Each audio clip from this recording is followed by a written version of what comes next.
Merci d'être avec nous aujourd'hui sur RCF Sarthe dans La Force des Différences, votre émission qui vous fait découvrir les beaux parcours de personnes qui ont un parcours de migrants. Et aujourd'hui, en lien avec la pastorale de notre diocèse, j'ai la joie de recevoir en studio Rose Henry. Bonjour Rose. Bonjour Agnès. Vous avez 52 ans, vous êtes originaire d'Haïti et vous allez nous raconter un petit peu votre parcours de vie qui est également un parcours de foi, on va le voir. Alors, avant de reprendre un petit peu cette émission, expliquez-nous un petit peu, Rose, comment vous avez vécu vos premières années à Haïti, tout d'abord. Donc, je suis de Haïti. J'ai vécu en Haïti jusqu'à mes 16 ans. Ensuite, je suis rentrée en regroupement familial en Guyane. Donc, il y avait mon père qui vivait déjà en Guyane. Donc, du coup, il a fait un regroupement familial. On est rentré avec notre maman, où c'était très, très dur dans le cadre où on était ados. Donc, on a tous nos amis qui sont sur place et puis, on se retrouve à partir comme ça. Bon. Donc, c'est vrai que pour nous, c'était très, très dur de s'adapter au départ. Alors que c'est vrai que c'est le même climat. On se retrouve avec des personnes qu'on connaît pas forcément. Parce qu'à l'époque, moi, quand je suis rentrée en 89. La communication n'était pas si facile que ça. Il n'y avait pas le WhatsApp, le téléphone portable. On l'avait pas à portée de main comme ça. Il fallait qu'on s'achète des cartes téléphoniques. Parce que pourtant, la Guyane, elle est sur le continent, on va dire, de l'Amérique du Sud. Mais quand on vient d'Haïti, qu'on arrive en Guyane, désormais, on se sent européen. Ah on se sent européen. On se sent européen. Et puis ceux qui sont là-bas aussi pensent qu'on est en Europe et qu'on a la belle vie, on les laisse derrière, on les oublie. En gros, ce qu'ils disent, c'est que oui, mais maintenant que tu es parti en Europe, tu nous oublies. Alors que c'est pas ça, parce qu'en fait, quand on vient d'arriver, surtout quand on est ado, on n'a pas forcément la facilité financière, justement, que ça soit pour les appeler ou bien pour les aider, ceux qui sont restés derrière. Donc, c'est vrai que c'est quelque chose que eux ils peuvent pas comprendre. C'est vrai que si aujourd'hui je pouvais leur dire quelque chose, c'est que je les ai jamais oubliés. Jamais. Alors, il y a donc eu ce changement de vie qui s'est opéré à l'adolescence, partir d'Haïti vers la Guyane, un petit peu ce changement radical qui s'est opéré pour vous. Vous avez réussi petit à petit, malgré tout, comme vous le disiez, Rose, à vous acclimater, à vous adapter à toute cette vie nouvelle. Et il y a aussi le fait que vous avez continué votre vie, vous avez commencé des études, vous aviez une vie normale en fait là-bas. Voilà. Donc la chance que j'ai aussi par rapport à certains autres, c'est que mon père, il s'est battu tout en sachant qu'en fait, il travaillait, il payait ses charges et il mettait de côté justement pour pouvoir nous faire entrer dans de bonnes conditions. C'est vrai que la chance qu'on a eu aujourd'hui, c'est qu'on est rentré dans de bonnes conditions. On n'a pas eu à faire les démarches, en fait, qu'on sait comment c'est compliqué, c'est difficile pour les migrants. Nous, on est arrivés, tout était sur la table. On avait tous nos papiers. Grâce au regroupement familial, en fait. À 16 ans, pour bien expliquer à nos auditeurs, vous êtes passé directement d'Haïti à la Guyane. Et donc là, automatiquement, papier français. Voilà, tout était sur... En fait, j'avais pas les papiers français, mais j'avais, en fait, comme j'étais encore mineure et que j'étais régulière. En fait, je suis rentrée avec un visa. Donc, du coup, il fallait juste que je m'inscrive à l'école, que je continuais mes études. Donc, du coup, j'ai continué justement mes études et puis j'ai pas été très très loin, mais une fois que j'ai eu mon certificat, donc j'ai commencé à travailler tout de suite. Donc je suis restée en Guyane 10 ans, jusqu'en 1989. De 89, je suis rentrée en France. En métropole. Voilà. Donc au niveau de ma foi en Guyane, jusqu'ici, ça allait. Donc, j'ai retrouvé une église où je me suis intégrée facilement, faire partie de la chorale. Donc, chanter créole, je me suis retrouvée parce qu'en fait, on parle tous créole, mais on a un créole différent. Donc, justement, eux aussi, ils ont su me donner ma place où je chantais dans ma langue. Donc, je me sentais pas perdue non plus. Ça veut dire que la vie spirituelle que vous aviez en Guyane, quand vous étiez ado, jeune fille, on va dire, collait complètement à ce que vous connaissiez pendant votre enfance. Tout à fait. Mais que le changement s'est opéré, en fait, on va dire, une fois que vous êtes arrivé dans l'hémisphère nord. Voilà, une fois arrivé en métropole en 89, là, c'était complètement différent. On a eu un accueil chaleureux dans l'église. Ils ont fait leurs efforts, ils ont déployé leurs forces pour nous accueillir. Comme a dit Mathieu, laisser une place à l'étranger. Donc, la place nous était faite. Mais moi, je me suis pas retrouvée, en fait. Quand je suis rentrée à l'église, en fait, c'est limite, quand on disait bonjour, on vous faisait des grands yeux en disant, on se connaît. pourquoi vous me dites bonjour? Est-ce qu'on se connaît, en fait? Ils se poussaient pas forcément, en fait. Il y a certains qui laissaient la place pour la personne qui connaissait. Donc, c'était un peu compliqué, mais en fait, c'est leur façon aussi. Ils sont un peu réticents, un peu méfiants, mais ça, c'est un peu normal aussi en prenant le temps. Après, sur le coup, on se rend pas compte, on se dit, mais c'est bizarre, on est quand même dans l'église. Comment les gens de l'église peuvent fonctionner comme ça? Alors que chez nous, on est très hospitalier, on est très accueillant. On accueille justement les arrivés, les invités, les étrangers. Donc, on voit pas ça comme ça. En fait, avec le temps, je me suis rendu compte que c'est leur façon à eux de fonctionner. On est obligé aussi, de la même façon qu'on les demande de nous accepter comme on est, il faut qu'on les accepte comme ils sont. Avec le temps, je me suis dit, mais qu'est-ce qu'ils sont adorables. Donc, quand j'allais à la messe, en fait, je me disais, je me lève pour aller à la messe, mais la messe est triste. Donc, je me suis pas retrouvée. Donc, j'y allais parce que ma foi me poussait à y aller. Mais je me retrouvais pas. Donc, du coup, des fois, j'y allais un dimanche sur 2. Du coup, il a fallu, quand je suis arrivée sur Le Mans. Parce qu'avant, c'est ça qu'il faut préciser, vous êtes arrivé en métropole, vous étiez du côté de Saint-Brieuc, c'est ça? Voilà, en fait, je suis arrivée en métropole, je suis allée d'abord sur Paris. Je me suis rapprochée dans la Sarthe, que je connaissais pas du tout. J'ai fait une demande qui a été accordée, une demande de logement qui a été accordée très vite. Donc, du coup, je me suis retrouvée au Mans. J'ai cherché où il y avait une église, et puis il y avait une église à quelques kilomètres de chez moi, pas très loin, l'église Saint-Bernard des Sablons. Et là, justement, on va arriver sur ce qui vous fait vibrer, Rose-Henri, voilà. On peut le dire. Arriver à l'église Saint-Bernard des Sablons, c'était tout autre chose. C'est une église multiculturelle où je me suis retrouvée. Je remercie au passage Henri, le doyen de l'église qui a 91 ans, mais qui est dynamique, qui participe, qui ouvre... En fait, en gros, c'est Henri et Daniel qui s'occupent de l'église, qui m'a ouvert un peu la porte, ouvert un peu les voies, peut-être. Je ne sais pas si c'est inconsciemment, mais en fait, quand je suis arrivée, je me suis sentie accueillie. L'étranger que je suis, je me suis sentie à l'aise. Davantage que dans les autres paroisses où vous avez pu être auparavant. Tout à fait. Après, c'est vrai qu'aujourd'hui, peut-être que dans les autres paroisses, c'est différent. Mais je me suis retrouvée à Saint-Bernard. Et puis, après, au niveau de la célébration, il manquait toujours le petit côté dynamique, on va dire, de l'église que moi, j'ai connue dans les Antilles. Donc, il manquait un peu ça. Donc, du coup, j'allais à l'église comme certains chrétiens. J'y allais pour y aller parce que c'était un devoir d'y aller à la messe. Mais j'étais pas forcément intégrée dans l'église. Alors justement, Rose, sur votre spiritualité, votre foi, votre façon peut-être de pratiquer ou de ressentir, de vivre tout simplement la messe, l'amour de Dieu, qu'est-ce qui vous fait vibrer, vous, dans une célébration que vous avez retrouvée là à Saint-Bernard-des-Sablons, mais qu'il n'y avait pas à Saint-Brieuc ou ailleurs? Alors, ce que j'ai retrouvé à Saint-Bernard-des-Sablons, un dimanche, je suis allée à la messe et puis il y avait une messe justement qui était animée par la pastorale des migrants. Donc, après la messe, j'ai eu le courage d'aller vers l'équipe d'animation pour poser quelques questions. C'est là qu'ils m'ont répondu, c'est la pastorale des migrants qui s'en occupe. J'ai dit génial, je vais pouvoir m'intégrer dans un groupe, dans une chorale, me rendre utile et puis me rapprocher peut-être un peu plus de ma paroisse, de proposer mon savoir ou de proposer mon temps libre, en fait, ce qu'ils veulent. Donc, et puis grâce à ça aussi, j'ai pu participer, par exemple, que ce soit pour le nettoyage de l'église. J'ai été accompagnatrice aussi des catéchumènes. Grâce à cette ouverture-là, donc du coup, maintenant, je fais partie de la pastorale des migrants. Donc, vous êtes engagée, on va dire. Engagée. Même si je suis pas très ponctuelle.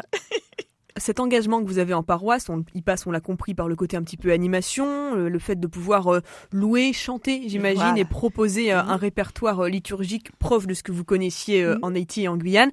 Mais vous vous êtes aussi engagé autrement auprès de celles et ceux qui découvrent ou redécouvrent l'amour de Dieu avec l'accompagnement au catéchuménat. Voilà, est-ce que vous voulez bien nous en dire un petit peu plus? Alors, donc du coup, pendant 2 ans, donc j'ai été animatrice accompagnante de catéchumènes catéchumène. Pour moi, c'est comme si je remplissais un peu mon devoir. En tant que baptisé, on doit accompagner les autres sur ce long chemin. Donc, à Saint-Bernard, justement, j'ai eu la chance au moment où je traversais peut-être une zone de turbulence en disant, est-ce que c'est vraiment ce que je veux? Donc, j'y allais une fois sur deux. Et puis, j'ai rencontré Mariam, une musulmane convertie. Donc, on est amis parce que j'ai gardé sa fille. Donc, je me suis sentie un peu obligée de l'accompagner. Je me suis dit, en tant que catho pratiquante baptisée, le devoir de l'accompagner sur cette voie. Donc, aujourd'hui, je suis dans la joie, en fait. Elle est intégrée dans cette église. Elle a sa place complètement. Elle est dans plusieurs groupes d'animation où elle s'occupe même de l'aumônerie. Donc, pour moi, c'est la continuité aussi. Alors, je vous interromps, Rosa Henry. On va revenir dans quelques instants sur vos missions d'accompagnement des catéchumènes au sein de votre paroisse. On se retrouve dans quelques minutes, vraiment dans pas longtemps, juste après une petite pause en musique. Tout de suite, c'est Amour parfait de Glorious. Père éternel, nous voulons te bénir pour ton Fils Jésus. Tu nous l'as donné et il est venu nous chercher, nous sauver. Tu nous as donné à travers lui ta paix, ta vie. Nous voulons le chanter. Amen.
Tu as payé le prix pour me retrouver.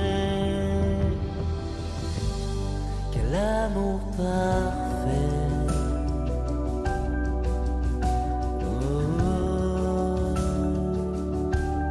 quel amour parfait.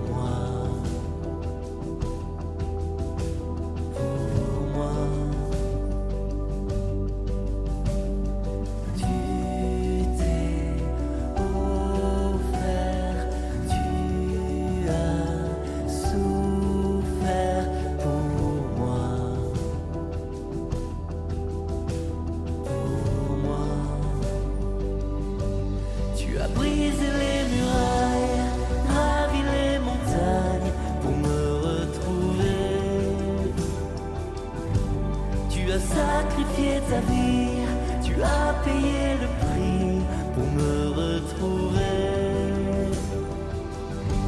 Tu as brisé les murailles, gravi les montagnes pour me retrouver. Tu as sacrifié ta vie, tu as payé le prix pour me retrouver. Quel amour parfait.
Amour parfait de Glorious sur RCF Sarthe.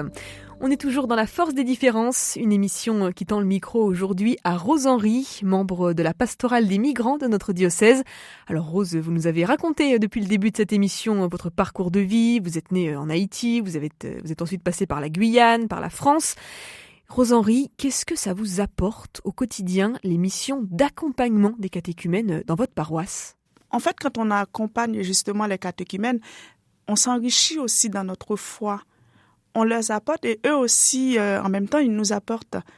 Des fois, même si j'ai pas la motivation de faire quelque chose, mais je me sens un peu obligée, un peu portée à les soutenir. En même temps, ils me soutiennent dans cette voie-là.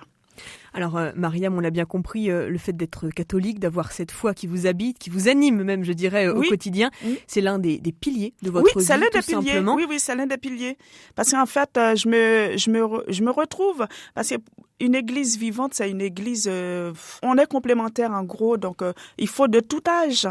Il faut de tout âge, que ça soit jeune, âgé, en fait moins jeune, il faut que l'église soit vivante. Si on veut ramener nos jeunes justement dans l'église, il faut que ça soit vivant. Donc forcément, avec tout ce qu'elle fait, donc elle ramène les jeunes de l'aumônerie, que ça soit à créer un petit groupe de prière, par exemple le dimanche après-midi. Donc les jeunes qui vont ramener d'autres jeunes pour pouvoir faire un petit groupe de prière pour se soutenir, c'est génial. Et puis, ce qui est important de souligner aussi, c'est que cet attachement que vous avez à la foi catholique, Rose, vous voudriez pour rien au monde transiger là-dessus, puisque en fait vous, on peut le dire, vous êtes agent territorial, vous travaillez pour une municipalité près du Mans, et vous avez réussi au fil du temps à concilier dans votre emploi du temps la vie professionnelle et la vie de foi. Racontez-nous un petit peu. Je rends grâce à Dieu dans le cadre où par rapport à mon parcours professionnel, j'ai toujours été dans la collectivité, mais c'est compliqué de concilier la vie professionnelle et la garde, on va dire la garde d'enfants, voilà. Donc, à un moment donné, donc j'ai dû trancher pour laisser la restauration de côté pour élever mes enfants et en même temps garder les enfants des autres. Mais arrivé à 50 ans, donc je ne sais pas si c'est la crise de cinquantaine, mais j'étais moins patiente. Et puis avec les conditions administratives et compagnie, j'ai dit non, c'est plus fait pour moi. Donc je me suis dit, je vais prendre 2 mois de pause pour faire le point. Oui, pour faire le point, voir vraiment si c'est ce que je veux. Et puis j'ai trouvé du boulot tout de suite. Mais sauf que c'était de la restauration traditionnelle, donc les dimanches, c'est là que j'avais un planning encore plus chargé. Je me suis dit, non, c'est pas ce que je veux, Dieu. Que ta volonté soit faite. Je vais te louer, je vais te prier. Mais si tu dis là où 2 ou 3 sont réunis, tu es au milieu de nous, donne-moi la possibilité de me retrouver avec mes frères et sœurs pour te prier. Donne-moi un boulot où je serai libre pour venir te louer.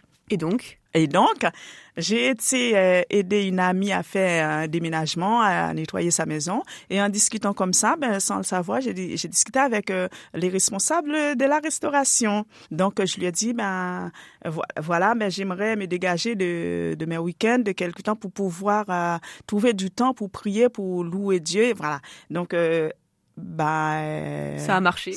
Ça a marché comme quoi. Il faut espoir faire vivre, ça a marché. Donc, du coup, elle m'a proposé un poste. Je suis agent territorial. Je suis à 35 heures, mais j'arrive quand même à me dégager de mes week-ends pour aller à l'église ou pour accompagner d'autres groupes, pour faire d'autres choses dans l'église, tout en restant dans la collectivité. Donc vous avez réussi à conjuguer les deux. Vous avez su prouver une fois de plus la force de la prière. Oui. La prière pour vous, dans votre vie, au quotidien, vous y accordez quelle place, quel temps et ça représente quoi pour vous? Aujourd'hui, je suis dans la joie. Je suis dans la joie dans le cadre où j'ai mon travail comme je voulais.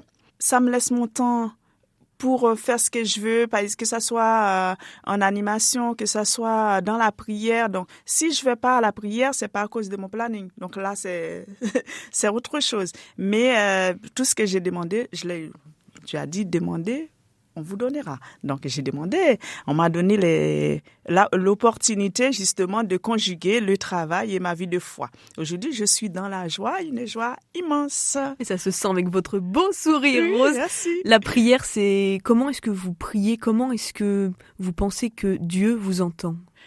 Moi, je sais qu'il m'entend dans le cadre où, quand je lui demande quelque chose, je l'ai. Et déjà, en fait, il y a une petite anecdote Il y a 2 ans de cela, j'ai traversé une petite période où j'avais quelques petits soucis de santé.